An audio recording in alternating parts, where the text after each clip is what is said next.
খাগড়াছড়ি জেলায় গত 23শে সেপ্টেম্বর তারিখে একটি ধর্ষণের ঘটনাকে কেন্দ্র করে এখানে অস্থিতিশীল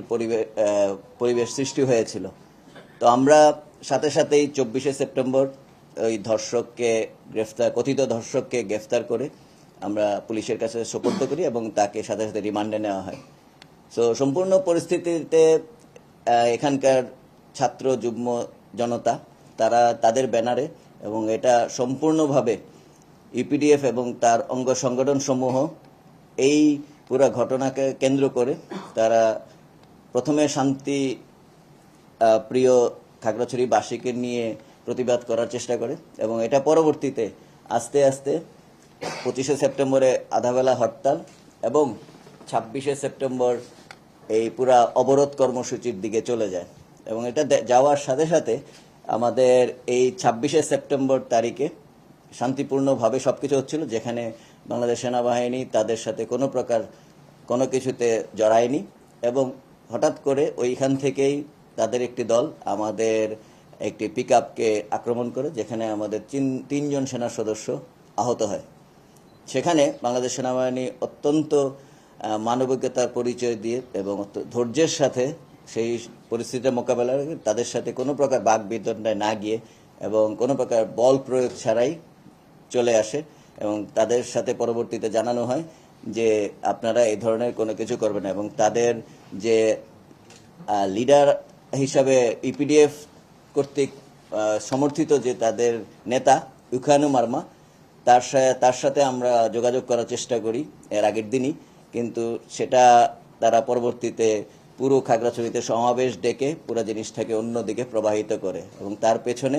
ইউপিডিএফ এবং অঙ্গ সংগঠন সমূহ সম্পূর্ণভাবে তাকে সাপোর্ট দিয়ে যাচ্ছিল। পরবর্তীতে 27 তারিখে তারা অবরোধ ডাকে এবং সারা খাগড়াছড়িতে অ্যাম্বুলেন্স ভাঙচুর,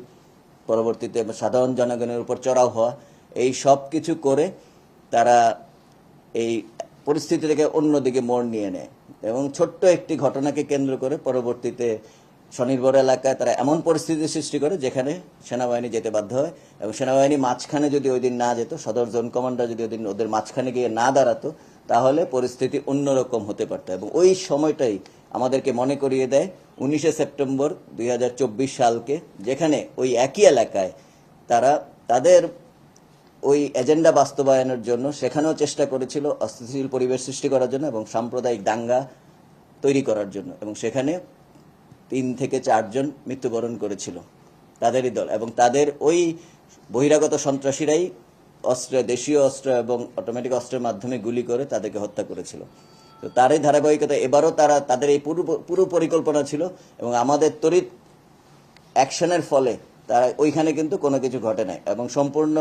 ডিজএঙ্গেজ করে পুরা শহরে আস্তে আস্তে এটা ছড়িয়ে পড়তে যাচ্ছিল। মহাজনপাড়া, তারপর ইয়াংডং বৌদ্ধ বিহারে সন্ধ্যার সময় আপনারা দেখেছেন যে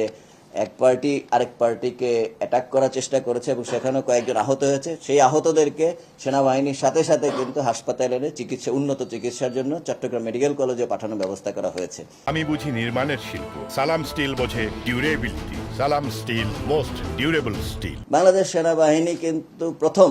যখনই ধর্ষণের যে অভিযোগটা ওঠে, ধর্ষককে গ্রেফতারে সবার আগে কিন্তু বাংলাদেশ সেনাবাহিনী গ্রেফতার করে পুলিশের সোপর্দ করে এবং এখানেও কথিত ধর্ষককে আমরা গ্রেফতার, এটা আইনের আওতায় আনা হবে। তো এই পুরা আইনি প্রক্রিয়া ফলো না করে ওরা সরাসরি চলে যাচ্ছে বিভিন্ন প্রকার প্রতিবাদ মিছিল সমাবেশ, যেটা পুরো খাগড়াছড়িকে তারা অচল করে দেওয়ার চেষ্টা করে এবং সেটা সাম্প্রদায়িক দিকে নিয়ে চলে যাচ্ছে। তো আমরা এই পুরা জিনিসটাতে বলতে চাই, তার পরবর্তীতে কিন্তু প্রশাসন এবং পুলিশের কিছু করার থাকে না। তো প্রশাসন এবং পুলিশ এক্ষেত্রে খুবই তড়িৎভাবে 144 দ্বারা জারি করে এবং এই 144 দ্বারা পুলিশ এবং এপিবিএন একই সাথে বিজিবিকে কল করা হয় এবং বিজিবি সেক্টর তাদেরকে নিয়ে এসে আমরা বিজিবি, পুলিশ, আনসার, ভিডিপি সবাই একসাথে খাগড়াছড়িতে আমরা সেনাবাহিনীর পুরোপুরি সহায়তা দিয়ে পুরো পরিস্থিতি নিয়ন্ত্রণে নিয়ে চলে আসি 27শে সেপ্টেম্বর এবং এই পুরা কৃতিত্ব এখানে আমি যাদের বললাম তাদের সবার এবং আমরা চেষ্টা করেছি তাদেরকে বারবার যারা প্রশাসন এবং পুলিশের মাধ্যমে তথ্য দেওয়ার যে আপনারা এই পুরো জিনিসটাকে সমাধান করেন। এবং এখানে আমি বলতে চাই, আমি সাথে সাথেই এইখানকার যারা মুরব্বী শ্রেণীও আছেন, এইখানে সকল দলমত নির্বিশেষে সন্ধ্যার সময় ডেকে আমি তাদেরকে অনুরোধ করেছি এবং তারা বলেছেন যে তাদের ছাত্র জনতা যারা এই গ্রুপটা আছে তাদেরকে কনভিন্স করার চেষ্টা করবেন এবং তারা ফেরত গিয়ে অনেক চেষ্টা করেছেন। কিন্তু দেখা গেছে ইপিডিএফ এবং এই অঙ্গ সংগঠন তারা খাগড়াছড়িতে পরবর্তী 28 তারিখে সফল হতে না পেরে তারা চলে গেল গুইমারাতে এবং সেখানে গিয়ে একইভাবে এই পরিস্থিতির উদ্ভব করলো এবং সেখানে অলরেডি ওই দিনই দেখা গেল যে 3 জন মারা গেল এবং আরো অনেক আহত হলো। এবং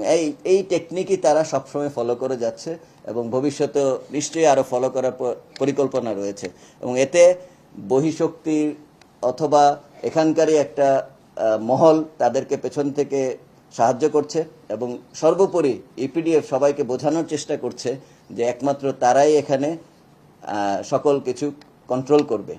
তো আমরা এই ইপিডিএফ এবং তার অঙ্গ সংগঠন সমূহকে আহ্বান জানাই সবসময় যে পরিস্থিতি শান্ত রাখুন এবং বাংলাদেশ সেনাবাহিনী সবসময় এই অঞ্চলকে স্থিতিশীল রাখার জন্য চেষ্টা করে যাচ্ছে এবং দিন শেষে মহিলা এবং কোমলমতি ছাত্রছাত্রী শিশুদেরকে সামনে ঠেলে দেয়া এটা কোনো কিছুই ভালো বার্তা বহন করে না। এবং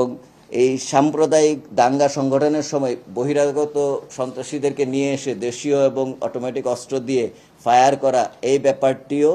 ভালো দেখায় না। সম্মানিত উপদেষ্টা মহোদয় দেখেছেন যে উনি বলেছেন যে কারো হাতে অস্ত্র থাকবে না, এই কথাটি কিন্তু উনি বলেছেন এবং মিডিয়ায় এসেছে। এবং এটার প্রমাণ পায় যে কাপ্তাই বিজিবি চেকপোস্টে কিন্তু তারা দেশীয় অস্ত্র নিয়ে আসছিল এবং এটার সাথে সাথে কিন্তু ওই দিনই ধরতে সক্ষম হয়েছে আমাদের নিরাপত্তা বাহিনী। পার্বত্য চট্টগ্রামকে অস্থিতিশীল এবং সাম্প্রদায়িক দাঙ্গা সংগঠনের বিষয়টি একটি বৃহত্তর ষড়যন্ত্রের অংশ এবং এ ব্যাপারে এই সকল প্রমাণাদি আইনশৃঙ্খলা রক্ষাকারী বাহিনীর কাছে আছে, এটা আপনাদেরকে দিয়ে দেওয়া হবে এবং আমাদের কাছেও সকল প্রমাণাদি আছে, ভিডিও আছে। এবং একই সাথে সকল ধরনের অপপ্রচার বা উস্কানিমূলক কর্মকাণ্ড সত্ত্বেও বাংলাদেশ সেনাবাহিনী এই বাংলাদেশের যে অবিচ্ছেদ্য অংশ এটা রক্ষায় দৃঢ়প্রতিজ্ঞ এবং পার্বত্য চট্টগ্রামের সকল জাতিগোষ্ঠীর নিরাপত্তা রক্ষা নিশ্চিত এবং সার্বভৌমত্ব রক্ষায় বাংলাদেশ সেনাবাহিনী যে কোনো পদক্ষেপ গ্রহণের জন্য তৈরি আছে এবং এটা করে যাবে সব সময়।